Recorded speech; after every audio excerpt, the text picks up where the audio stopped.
మా అమ్మతో మా నాన్న వీడికి వస్తుంటే వాడిలా ఉండేవాడు కాదు. దేవుడితో కాలభైరవ స్వామి వాళ్ళ అమ్మకి వస్తుంటే వాడిలా ఉండేవాడు కాదు.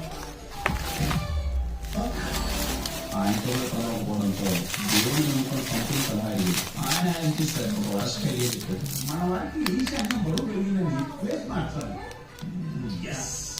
నేను అదే అనుకున్నాను.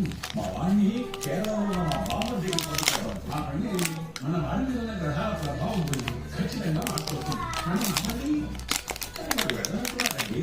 అదే నేనంటే ఇక్కడ నుంచి చదువుకోవాలన్నా. ఈ కాదు నువ్వు ఏం చదివి వచ్చావు? సరే ఎన్సెట్ వస్తుందిగా ర్యాంక్ ఒకటి చూపించు. ఇదిగో నేను 10th క్లాస్ లో స్విచ్ పెట్టి వెంటబడి లంచం పెడితే కానీ 40% రాలా చెప్పాడు. ఇప్పుడు కొంత తీయలేదు. 40%. మా అబ్బాయికి వచ్చిన సగం కూడా లేదా? మీ అబ్బాయికి మనం రాసుకోవాలి.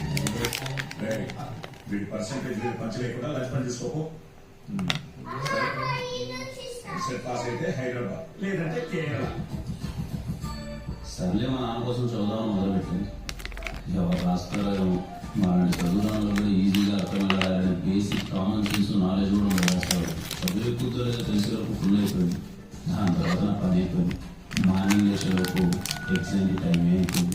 అయినా సరే అప్పుడు మా నాన్న ఎలా అయిపోయాడో తెలిసేస్తాడు. నేను ఎగ్జామ్ రాలేదు కాబట్టి మా నాన్నని కేరళ పంపించడానికి ఫిక్స్ అయ్యి ఫ్రెండ్స్ దగ్గర అలా నేను టికెట్ పెట్టాను. వాడి ఇంటి పేరు ఒక్క, వాడి పేరు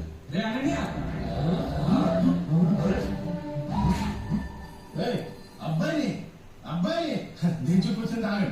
ఇంతకన్నా ఉన్నారా? ఇంట్లో అంటలేరా? తాగే రే, మీరు ఎక్కడరా? ఆడు ఏదైనా టైం చెప్పాడంటే దానికి మినిమం